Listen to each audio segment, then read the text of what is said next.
Alamin ang latest weather update ngayon dito sa Sir Aris Official Weather News Today. Para po sa kalaman ng lahat, kanina alas 3:40 ng hapon, ang mata ng bagyong si Marce ay naglandfall na dito sa may bandang Santa Ana, Cagayan. At sa mga oras na ito, patuloy binabaybay yung karagatan dito nga sa may bandang hilagang bahagi ng Cagayan.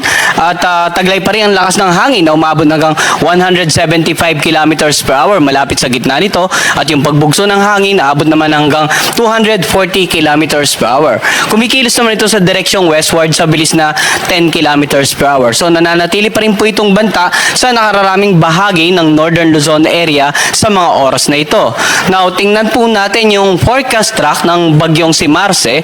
So, makikita nga po natin kanina, nabanggit natin na naglandfall sa may bandang Santa Ana, Cagayan. At simula po ngayong hapon hanggang bukas ng madaling araw ay babaybayin nito ang ilang bahagi ng Northern Luzon area. Posible naman na sa darating ng alas 2 ng hapon bukas ay halos malapit na ito sa northwestern boundary ng ating Philippine Area of Responsibility. Posible naman sa Biyernes ng gabi ay tuloy na itong lalabas nga ng ating Area of Responsibility. So, pinaasahan pa rin natin posibleng ma-maintain yung typhoon category, but we're not ruling out the possibility na baka bahagya pa itong lumakas, kaya't patuloy pong tutukan ang 3-hourly update ng pag-asa hinggil nga sa bagyong si Marce.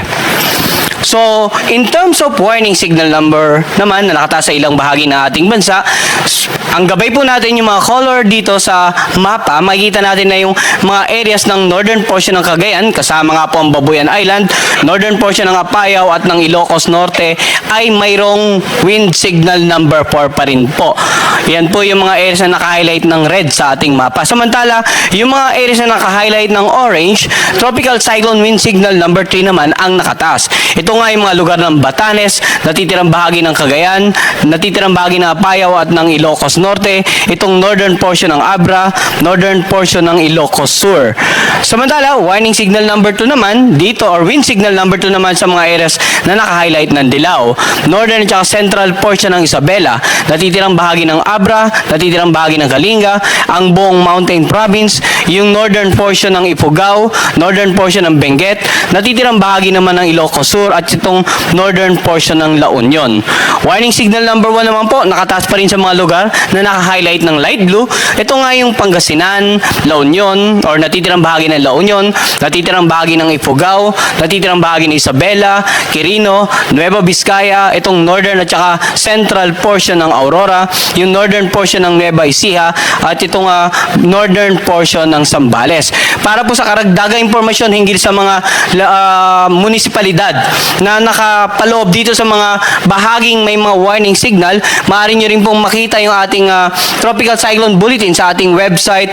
May download nyo po yung file in PDF format at makikita nyo po yung mga areas na nakapaloob dito nga, for example, sa northern portion ng Zambales.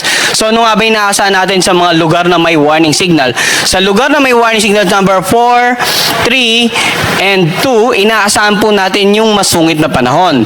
Pag sinabi nating masungit na panahon, may dala itong malalakas na hangin at pwede itong makapagpatumba ng napakaraming uri ng halaman, mga bahay, lalong-lalo na yung gawa sa mga light materials, pwede rin makapagpatumba ng mga poste ng kuryente. Bukod pa sa epekto nito sa mga pag-alon sa mga coastal areas sa mga nabanggit na lugar.